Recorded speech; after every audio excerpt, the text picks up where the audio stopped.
Bung Karno bilang ingat jas merah, ya, jangan sekali melupakan sejarah.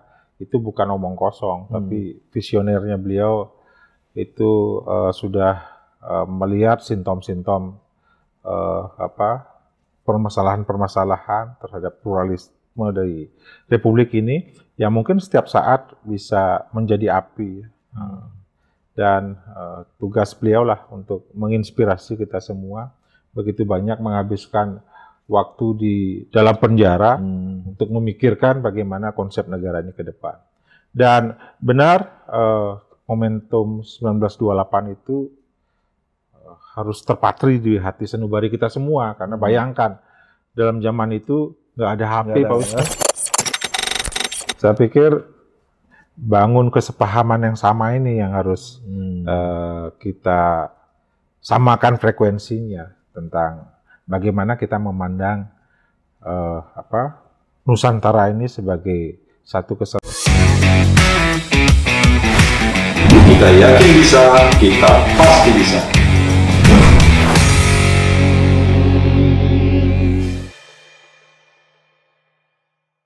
Halo sahabat weekend, kita ketemu lagi. Dan biasanya setiap bulan Oktober kita ingat dengan satu peristiwa heroik ya. 28 Oktober, dan itu Hari Sumpah Pemuda.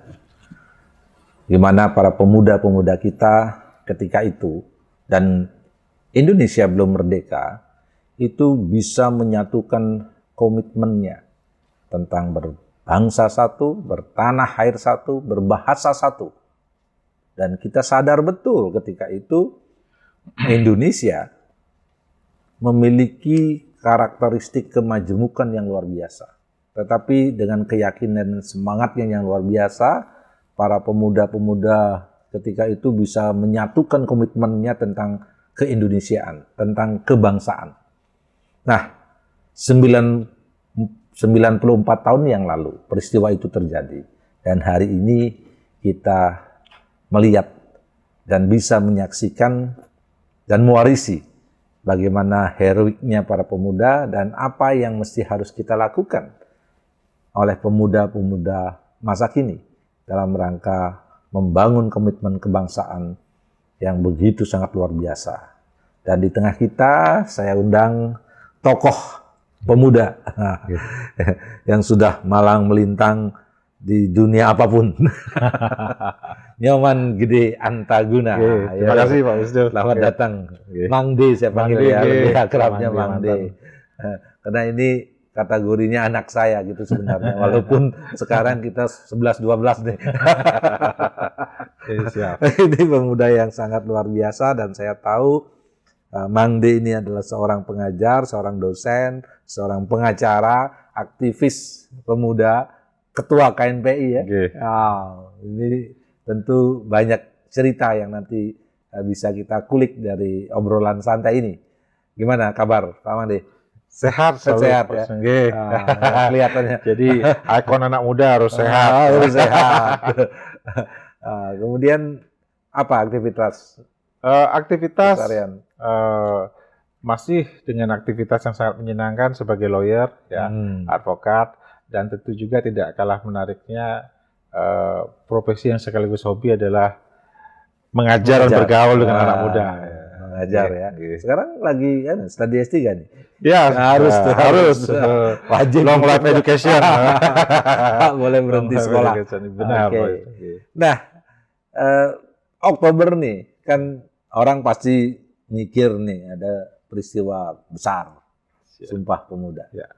Nah, apa yang Mang D tangkap dari Sumpah Pemuda itu? Baiklah, pertama saya mengucapkan terima kasih nih sudah diundang di acara yang sangat keren ya, podcast Weekend bersama kita bisa. Bersama kita bisa. Karena hari ini keberanian untuk menyatakan bisa itu barang yang mahal sekali. Ya.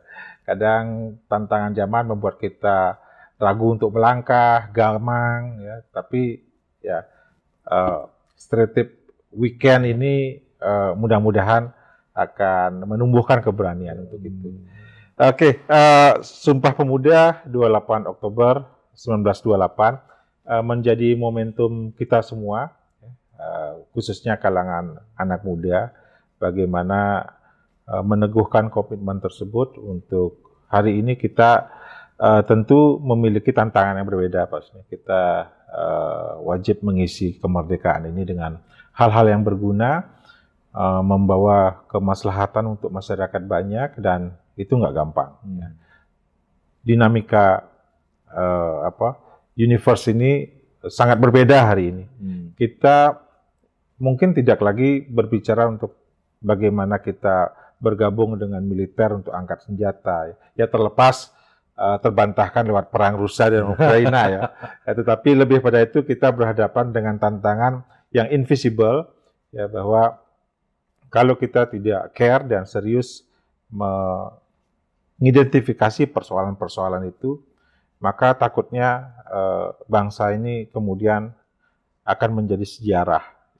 Orang akan bercerita dulu pernah ada sebuah negara bangsa bernama Indonesia. Ya. Padahal peperangan itu 3,5 abad ya. Bagaimana darah dan keringat itu dikorbankan oleh the founding fathers. Ya, mestinya itu benar-benar menginspirasi kita semua. Dan kemudian bergerak kepada pergerakan organisasi modern. Ada Dr. Sutomo, Ki Hajar Dewantara, Haji Agus Salim, ya, Bung Karno, itu tokoh-tokoh yang menghabiskan banyak waktunya untuk meraih kemerdekaan. Dan sangat menginspirasi harusnya lewat partisipasi kita dalam mengisi kemerdekaan hari ini. Hal apa yang, selaku anak muda nih, hal apa sebenarnya yang bisa menginspirasi kita? Karena saya juga bayangkan nih, 28 Oktober 1928, bangsa Indonesia belum merdeka, belum punya apa-apa, belum punya ideologi, masih ada kelompok-kelompok yang Java, yang tiba-tiba bisa membuat satu pernyataan sikap yang simpel sebenarnya, hanya 3, tetapi maknanya sangat luar biasa. Benar. Hal apa sih sebenarnya yang apa yang kita bayangkan dengan anak-anak muda kita ketika itu gitu? Ya, ya itu kenapa sejarah negeri ini mahal gitu. Bung Karno bilang ingat jas merah, ya, jangan sekali melupakan sejarah. Itu bukan omong kosong, tapi visionernya beliau itu sudah melihat sintom-sintom permasalahan-permasalahan terhadap pluralisme dari Republik ini yang mungkin setiap saat bisa menjadi api. Dan tugas beliau lah untuk menginspirasi kita semua. Begitu banyak menghabiskan waktu di dalam penjara untuk memikirkan bagaimana konsep negara ini ke depan. Dan benar momentum 1928 itu harus terpatri di hati sanubari kita semua, karena bayangkan dalam zaman itu nggak ada HP, Pak Wisnu. Nggak ada apa-apa, benar. Saya bayangkan nih. Iya, itu Jong Sumatera ya. Belum ada WA group. Iya, itu terombang-ambing di tengah laut, Pak Wisnu. Iya, untuk menuju Jakarta.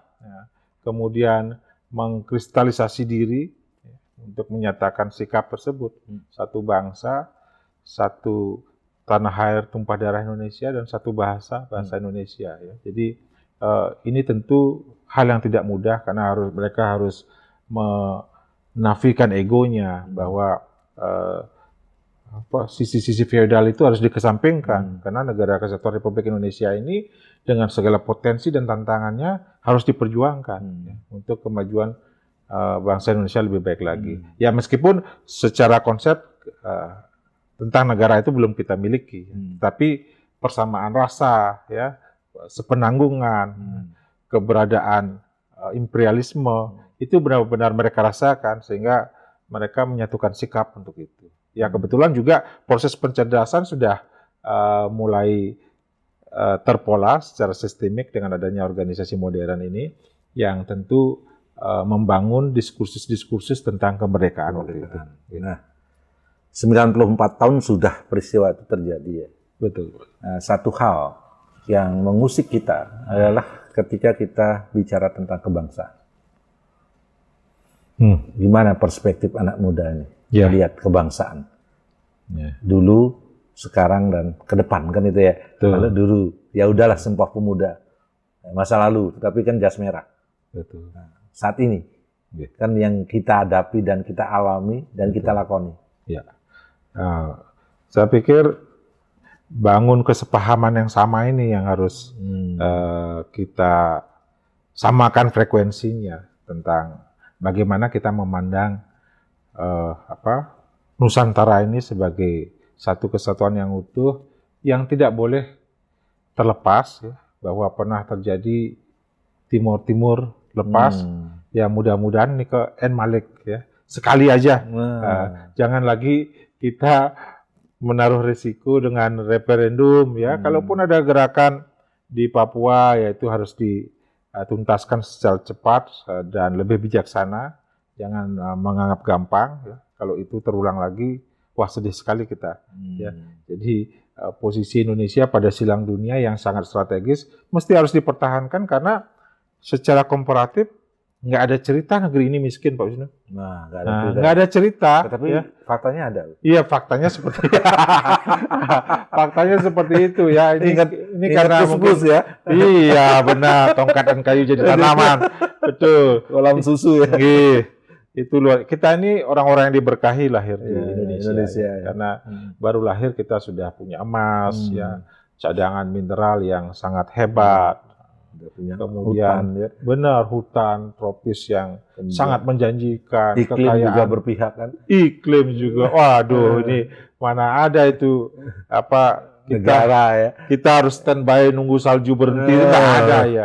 Harus nimbun makanan dulu. Betul. Kita ini negeri yang produktif ya. Kalau kemudian kita agak sirik-sirik Jepang menjadi maju dengan ilmu pengetahuan teknologi karena mereka ditempa oleh alam. Ya. Mereka harus melawan. Benar. Ya? Mereka harus melawan alam. Benar. Mereka harus melawan kita alam. Mungkin di Nina Bobo. Nina Bobo kan oleh alam. Benar. Ya satu sisi itu adalah advantage, tapi di satu sisi juga jangan sampai itu mengkerdilkan kita sebagai sebuah negara bangsa.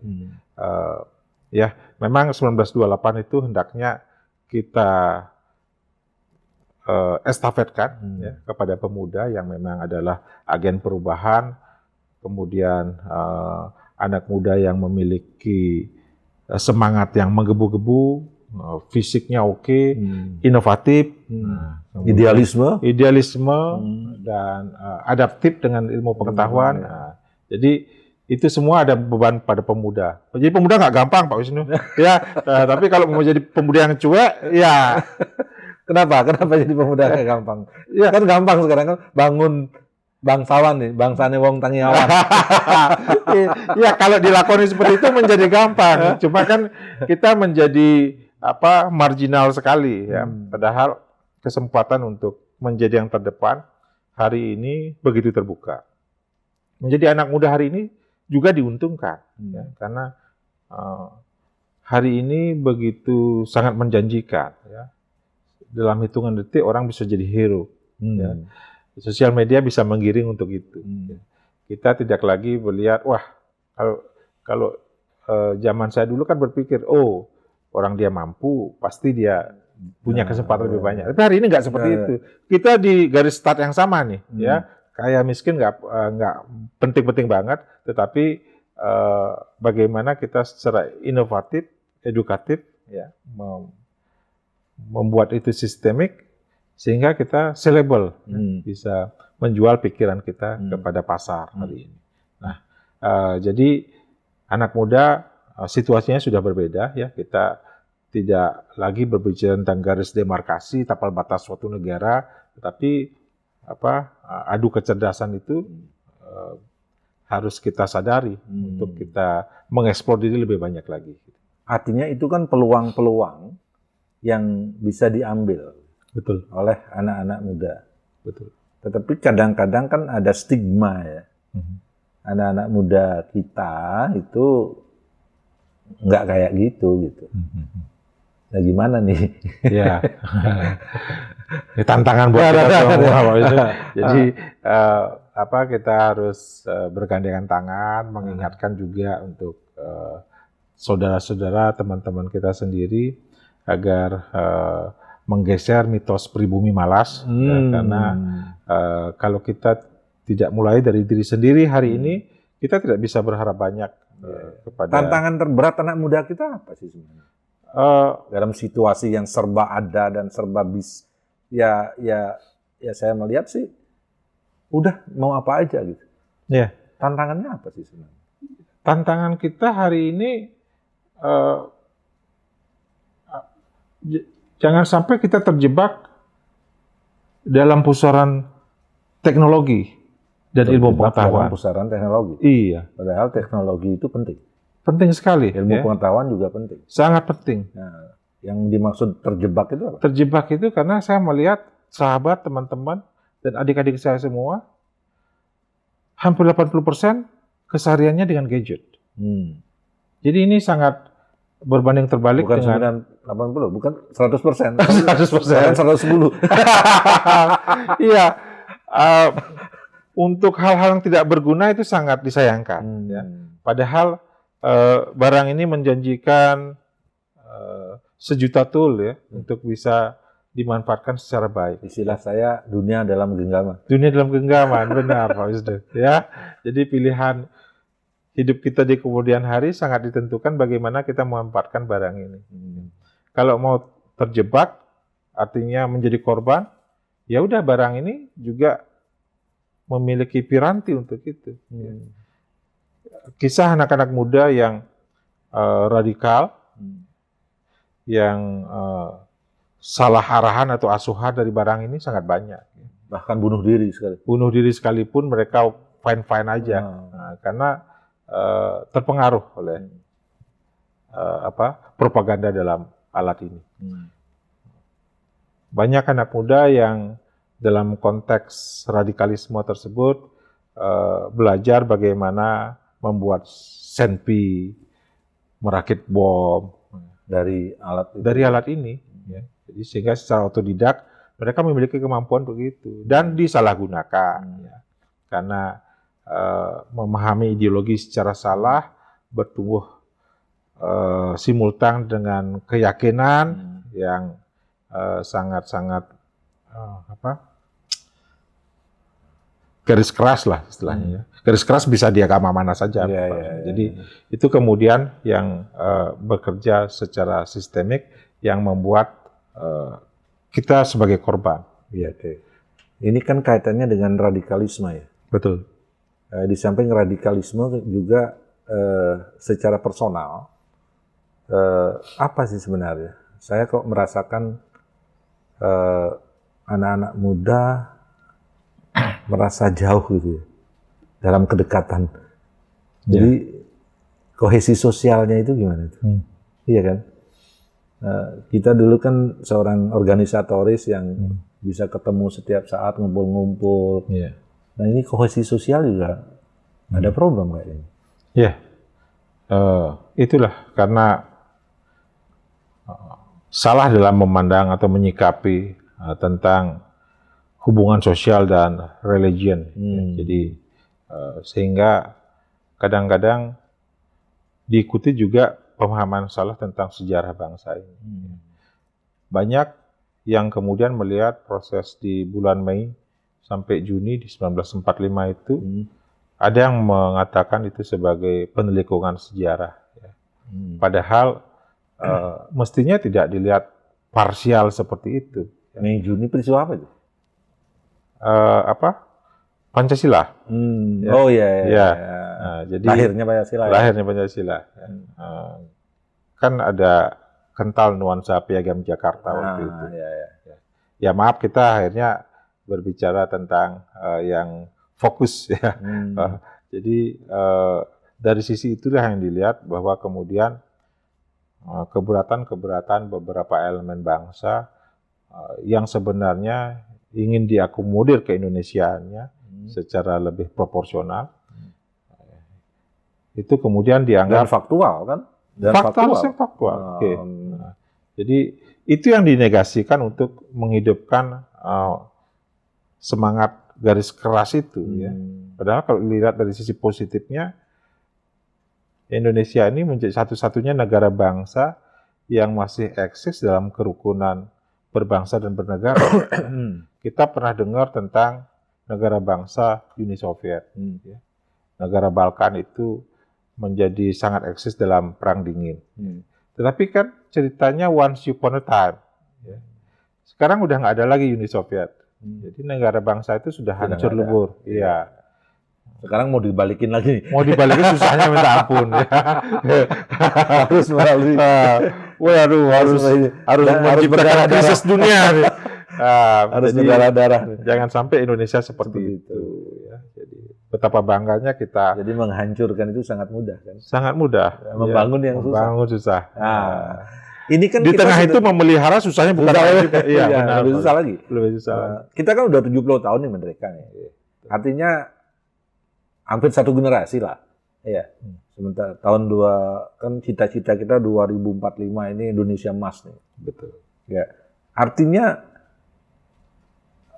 kenapa masih ada kegamangan ini tentang kebangsaan? Apa yang terjadi? Harusnya sudah tuntas. Mestinya satu generasi loh udah hilang. Iya kan? Begini Pak Wisnu, jadi sangat menarik di era pemerintahan Jokowi ini, saya lihat sudah sangat bisa menciptakan stabilisasi politik. Ya. Karena anasir-anasir dari penggerogotan terhadap kebangsaan itu sudah bisa dieliminir. Eliminir itu artinya apa? Dicegah, okay. Atau tidak dikembang lebih lanjut, atau nggak dipelihara. Ya, artinya kalau dipelihara menjadi api dalam sekam. Ya, tinggal PR untuk bisa menciptakan seri nasionalisme berikutnya. Itu tentu PR yang sangat berat. Ya, tetapi hari ini tidak segaduh era kemarin. Ya. Kita merasakan. Jadi kelompok-kelompok yang dulunya begitu sangat bebas, melakukan apa saja terhadap bangsa ini, kita syukurlah. Ya, tapi setiap kebijakan itu membawa cacat bawaan, ya. Jadi apa yang menjadi pilihan Pak Presiden ini pada satu sisi dilihat mematikan demokrasi. Ya, kadang kita menjadi kritis berpikir, ya, Republik ini dengan pluralismenya kadang-kadang nih ya Pak Wisnu, merindukan kita kepada proses otoritarian, ya kan, bahwa memang harus keras, ya, untuk menciptakan stabilisasi politik di Indonesia. Tapi demokrasi itu kan tidak mengharuskan negara lembek. Iya, betul. Nggak ada di literatur yang saya baca itu nggak ada demokrasi itu negaranya lembek, pemerintahnya. Betul. Jadi pemerintah meskipun dikatakan pasif, ya, tetapi otoritasnya tetap ada. Penegakan hukumnya kan. Demokrasi tanpa penegakan hukum kan sama aja. Barbar. Jadi barbar. Benar. Iya ini kan. Dan ketika bicara kebangsaan kan mestinya sudah selesai. Harusnya sudah selesai. Jadi siapapun dan dari kelompok manapun yang sudah yang mengganggu. Nah ini kan bukan masalahnya demokrasi. Kita harus terbangun dari mimpi buruk itu. Iya kan? Ya, betul. Apalagi menghadapi fakta bahwa Indonesia ini 2045 didahului oleh proses bonus demografi. Nah ini tahapan yang sangat penting dalam sejarah Republik ini, karena negara manapun hanya sekali mengalami bonus demografi. Ya. Dan itu harus secara cerdas dan cermat untuk ditukangi, sehingga kita bisa belajar dari kegagalan Brasil. Kegagalan tapi berhasil. Brasil yang gagal memanfaatkan bonus demografi sehingga meningkatkan angka kriminalitas yang sangat tinggi di sana. Nah, ketika bicara bonus demografi itu kan bicara isinya kan anak-anak muda itu. Anak-anak muda, tenaga kerja aktif. Iya kan? Iya. Anak-anak muda, tenaga kerja aktif. Iya. Lalu apa yang salah? Kenapa kok bisa tidak termanfaatkan dengan baik bonus demografi itu? Kan isinya orang-orang muda, kreatif. Bayangkan saja ada sebuah negara yang isinya anak-anak dan orang tua. Di tengah ini kosong. Berarti negara harus mengeluarkan banyak duit untuk memelihara anak-anak dan untuk memelihara orang tua. Nah Indonesia isinya ini di tengah ini penuh nih. Betul. Mestinya kan negara ini jadi kuat, jadi maju, jadi hebat. Iya. Itu kenapa namanya bonus. Nah, itu makanya. Bonus. Jangan sampai menjadi pahara demokrasi. Nah, itu. Demografi, iya. Ini Ini berhasil yang gagal berhasil, tadi iya itu kan. benar. Ah. Jadi Apa- bayangkan. Apa yang harus dilakukan anak muda nih? Nah, anak muda sedemikian banyak, produktif, tidak memiliki lapangan pekerjaan, cara pandangnya sempit, ya, ilmu pengetahuan nggak ada, maka dia dengan semangat yang tinggi itu, meledak-ledak itu dia akan mencari solusi atas permasalahannya. Akhirnya kriminalitas terjadi di mana-mana. Nah, itu yang kita khawatirkan, jangan sampai seperti itu. Padahal Tapi ini sekarang kan begal udah terjadi juga. itu fakta juga, fakta juga yang harus kita formulasikan solusinya seperti itu ya. Ya, kita harus secara cepat mengembalikan marwah dan citra kepolisian ya, yang hari ini dalam degradasi yang paling bawah ya, untuk kembali bisa menjadi tenaga keamanan nasional yang berwibawa tentunya. Kalau terus seperti ini ya, kejadian Sambo, Kapolda Jawa Timur, Belum jadi Kapolda Jawa Timur. belum ya, sedang disiapkan Minahasa lah. Jadi pandangan orang terhadap polisi itu minor. Ya. Jadi kemudian dari minor itu udah nggak ada rasa takutnya lagi. Karena ketika polisi menegakkan hukum, mereka mulai melakukan perlawanan. Malah jadi olok-olokan ya. Iya. Jadi kebayang nggak Pak Wisnu tuh, mereka sedang lari Jumat pagi, masyarakat manggil-manggil, Sambo, aduh, ngenes banget lihat ya. Padahal nggak semua seperti itu, polisi baik banyak sekali. Nah, bicara tentang bonus demografi lagi nih. Ini adalah sebuah opportunity yang semua harus kita sadari ya, bahwa tenaga kerja sangat melimpah ruah. Jepang pernah berhasil dengan baby boomersnya melahirkan tenaga-tenaga produktif pada zamannya, kemudian melibatkan dia dalam kontestasi perekonomian yang sangat hebat. Kemudian Cina juga, Cina bisa melakukan itu, bahkan dia mengirim tenaga kerjanya keluar, padahal produk domestik brutonya sangat hebat, ya. Mereka tetap mengirim tenaga kerja keluar, tapi lapangan pekerjaan di Cina sangat tinggi hari ini karena investasinya luar biasa di zona-zona bisnis yang mereka ciptakan. Artinya kehadiran pemerintah dalam hal mengelola bonus demografi ini kan penting. Ya, penting kan? Karena tadi ceritanya kan bonus demografi bisa dia akan menjadi bumerang apabila orang-orang muda yang sesungguhnya kreatif, berenergi, idealis, dan punya mimpi, itu tidak terkelola dengan baik. Akhirnya akan ada generasi yang sakit-sakitan, bodoh dulu nih ceritanya kan. Benar. Bodoh dulu, miskin dulu. Karena miskin dia sakit-sakitan. Karena sakit-sakitan nggak bisa sekolah, kan jadi bodoh. Iya kan? Iya. Kan ini, nah, anasirnya seperti kan ini. gitu kan? Iya. Akhirnya menjadi generasi yang gagal. Akhirnya kena gagal, mereka tidak punya kompetensi. Betul. Akhirnya karena tidak punya kompetensi, apa yang lebih mudah, cepat, dan dia bisa lakukan, dia lakukan. Pendek, ya. Iya kan? Dan itu pasti ke perut. Pasti ke perut. Untuk ngisi perut, dia mau lakukan apa aja. Betul. Nah, kan ini problem nih. Betul. Iya kan? Iya. Apa kehadiran pemerintah kan penting juga nih. Karena pemerintah tugasnya memfasilitasi. Saya pikir kita harus komitmen kepada ideologi bangsa ini. Nah, ideologi ya. Ideologi bangsa ini. Bahwa satu kan nilai kebangsaan ini wajib. Harus. Dan harus keras. Gitu. Harus keras. Bukan keras itu bukan berarti tidak demokratis. Bukan keras itu dalam konteks kita negara komando. Bukan. Keras itu bukan menggunakan senjata. Keras itu dalam arti keras dalam hal prinsip. Betul. Keras dalam hal menegakkan hukum. Kan gitu. Revitalisasi peran pemerintah. Iya kan? Keras dalam arti bagaimana yang melanggar hukum jadi disikat gitu. Iya. Itu kan maksudnya keras itu kan. Betul. Nah, jadi bukan berarti itu tidak demokratis. Iya. Iya kan? Iya, demokrasi ada hubungan itu. Iya nggak? Dan pilihan itu sebuah pilihan. Iya.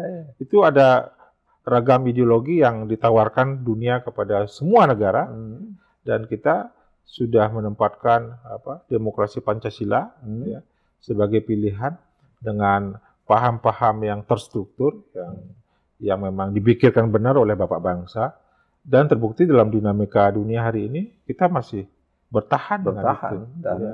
bahkan bisa menjadi role model bagaimana Bisa. sebuah negara yang majemuk ini. Betul. Iya. Ya, kita ada di antara negeri bebas, ya, liberal, ya, dan komunis tadinya. Ya. Kita ada di tengah-tengah. Dia di tengah-tengah. Ya.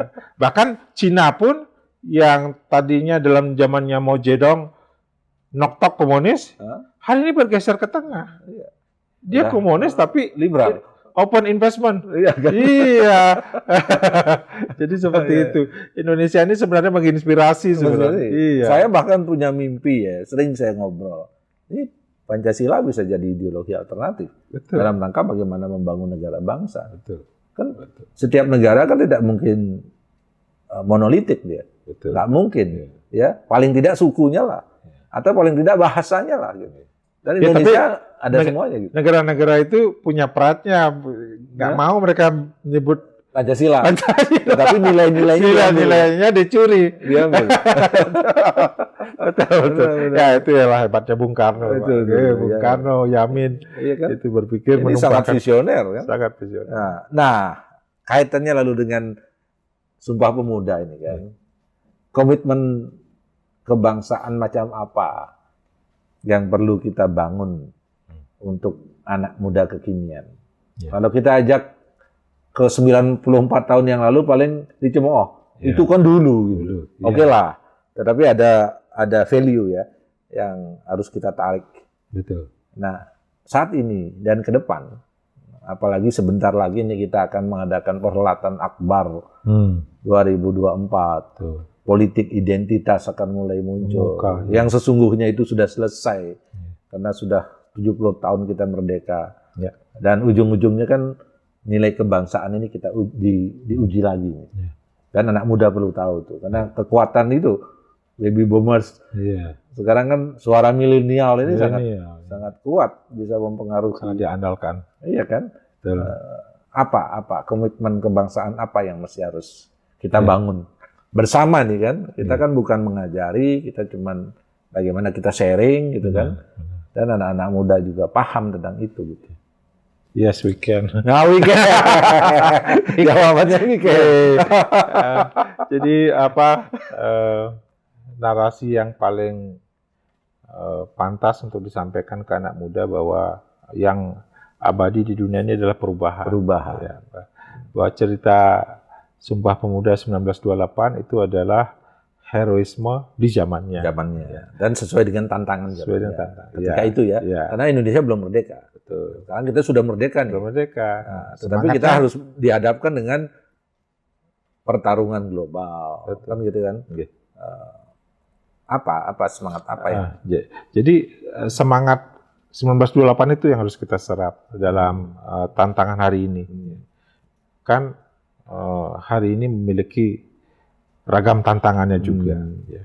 Bahwa Indonesia kemudian dalam tantangan COVID-19 bisa menjaga pertumbuhan ekonomi juga terjadi. Ya tentu nggak sama kondisinya dengan situasi pra-COVID. Ya.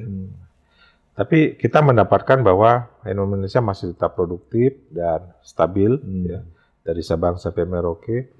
Kemudian isu-isu sentimen agama juga sudah mulai bereda lah. Tapi ini tetap PR besar. Ya. Tetap jadi catatan yang mengintai setiap saat dan menguji kembali Pancasila. Jadi Pancasila ini ideologi yang akan terus diuji pada setiap peradaban kapanpun, ya. Tergantung kepada kita semua bagaimana memahaminya.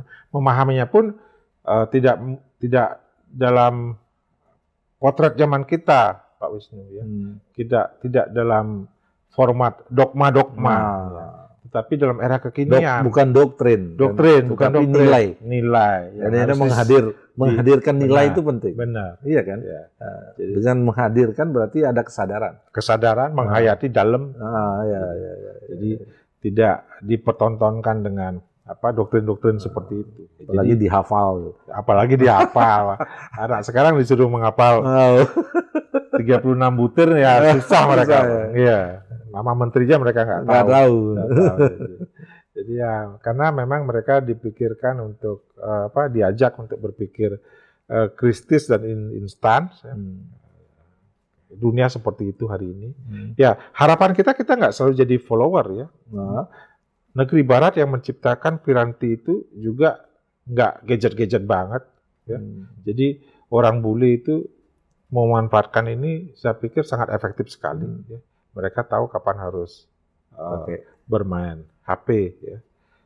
Bahkan buku itu masih menjadi jendela dunia. Iya, benar. Ya, kalau Pak Wisnu lari pagi di Sanur gitu, saya masih sering melihat bule berjemur sambil membaca. Atau di bandara lah. Di mana Menunggu iya, pesawat.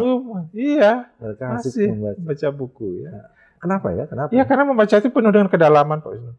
Ya kan? Atau yang nulis juga mikir kan. Bisa menjadi seorang buku. Coba hari ini Pak Wisnu lihat ya, kita buka gadget. Berita-berita atau isinya. Memang menambah khasanah, tapi berpikir kritis itu kayaknya kurang. Ya. Kita tidak membaca chapter dari 1 sampai 10 ya. Kita memilih mana yang kita butuhkan ya. Dan itu kita kecapi ya.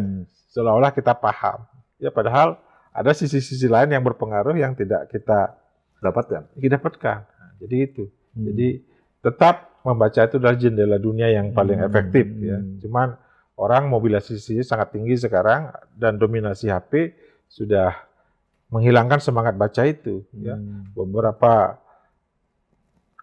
perusahaan buku juga sudah kolaps. Ya. Nah, bahkan media-media konvensional juga sudah limbung. Sudah nggak bisa lagi. Nggak bisa bertahan lagi. Kenapa ya? Ya karena ini media sosial.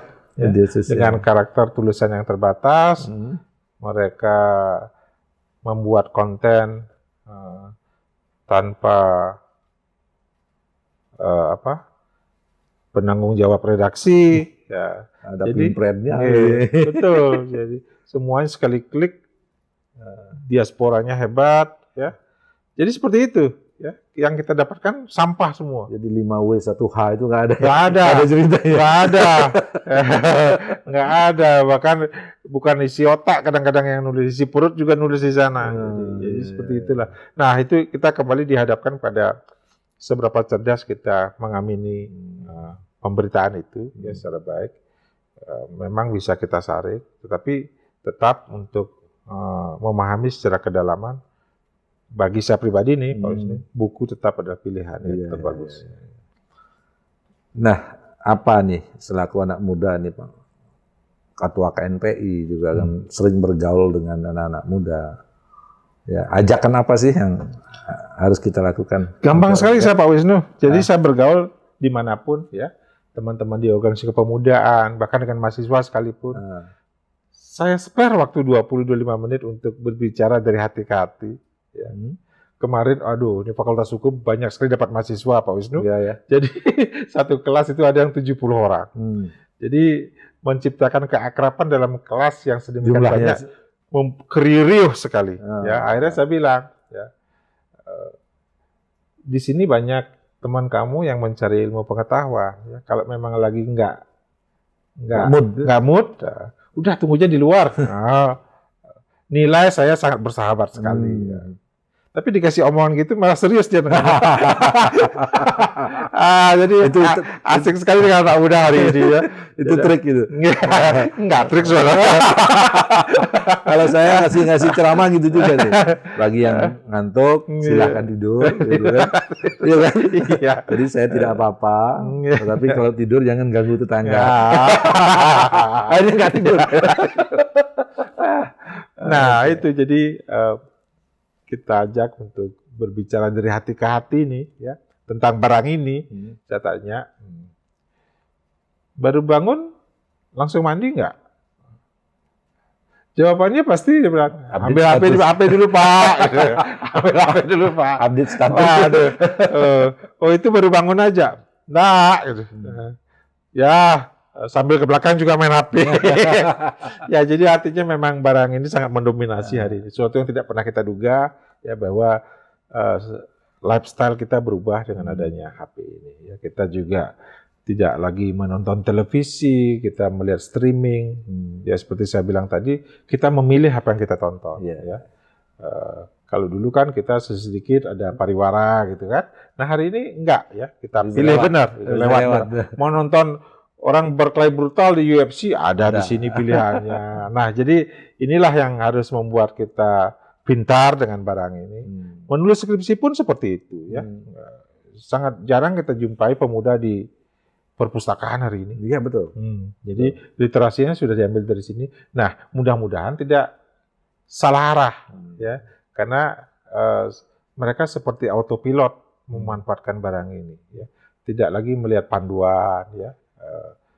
Tutorialnya nggak ada di sini. Nah, jadi tapi kalau di perpustakaan kan udah strict ya, di tembok sudah dilarang bicara gitu. Nah, jadi kita memang benar ke sana untuk berliterasi. Iya. Literasi. Nah, jadi itu yang bisa kita ingatkan bahwa kalau kamu mau cerdas dan mau berhasil, barang ini menjanjikan sejuta harapan. Tapi kalau kamu mau bobrok, mau nonton bokep pun banyak di sini. Bener maksudnya, mereka udah pada gede-gede semua, jadi malah mereka ngajarin gitu. Iya, benar. Jadi kalau kamu mencari yang gitu banyak, tapi seberapa lama kamu bisa menghabiskan waktumu pada posisi itu? Kita spend time for nothing ya. Sementara kontestasi anak muda itu sangat tinggi sekali. Tantangannya hebat. Kita punya patron hari ini orang-orang yang berhasil ya. Ada Nadiem Makarim yang kemudian dicomot menjadi Menteri Pendidikan sama Pak Jokowi. Kemudian ada itu mereka kan terlahir dari ini juga. Iya, terlahir dari ini. Bisa memanfaatkan secara baik dan benar. Ya. Mau Atta Halilintar. Iya, Atta Halilintar mendulang dolar banyak sekali. Bisa jadi kaya raya. Ada William Tanujaya yang punya Tokopedia, itu menginspirasi sekali. Nggak usah deh kita berpikir menjadi Elon Musk, Steve Jobs dan lain itu jauh banget ya. Tapi di depan kita sudah ada patron-patron yang bisa mengisi waktu dengan baik dan benar, sehingga patut diguru dan ditiru keseharian mereka menjadi pribadi yang berhasil dan sekarang sedang menukangi bangsa ini menjadi Menteri Pendidikan. Oke. Jadi satu hal yang memang harus kita bangun ya, bersama-sama bahwa di era sekarang ini era kompetitif. Kalau orang berkompetisi itu yang dibutuhkan kan persiapan, kompetensi. Iya, betul. Untuk menjadi kompeten itu ya harus siap, iya kan? Betul. Siap belajar, siap jaga kesehatan, ya siap untuk bertarung dan punya istilah saya itu apa? Nggak minder gitu. Nggak minder dan nggak ragu. Nggak minder kan karena bodoh. Nah, karena nggak percaya diri kan. Iya, nggak percaya diri. Oke, saya selalu sampaikan juga kepada mahasiswa kita kan. Kalian itu kan bisa tetapi minder. Iya kan? Bisa sih sebenarnya, tapi minder. Tapi ruang itu yang mereka belum dapatkan. Maka kita harus bangun ruang publik itu. Betul. Ya, setuju ya Mas ya? Sangat setuju. Dan Warmadewa saya pikir sudah mencoba menjawab itu semua. Keberadaan Warmadewa College sangat hebat. Itu mudah-mudahan fresh idea lebih banyak muncul sehingga tidak hanya sebatas Warmadewa, pemuda-pemuda di luar pun menyadari keberadaan college-college seperti ini yang memberikan solusi dan arahan bagaimana kita harus berkontestasi, mempersiapkan diri ya, sehingga pada saat pertarungan sebenarnya kita bisa mengambil, merebut itu semua. Jadi saya terinspirasi oleh Uberman. Orang Arya dari Jerman, suku Arya yang kecil ya kayak Bali lah gitu. Tetapi masyarakatnya punya semangat Uberman, manusia unggul, unggul dalam berkarya. Betul, bahwa saya akan cari itu. Menarik itu. Oke, terima kasih Mas. Saya pikir Pak Wisnu mau menceritakan tentang Uber transport online. Uberman. Baik. Itu sebenarnya menginspirasi juga. Oke, terima kasih Mas Dea. Terima kasih. Jadi sangat menarik dan cair. Oke, sahabat weekend, inilah bincang santai kita dengan tokoh muda yang malang melintang di dunia macam-macam gitu ya. Advokat juga, dosen juga gitu ya, aktivis juga. Dan memang kita harus banyak berkarya. Dan karya kita juga harus kita sharing untuk semua. Mudah-mudahan ada manfaatnya Terima kasih, kita jumpa lagi dalam tema-tema yang lain. Oke, Bye-bye. sampai jumpa.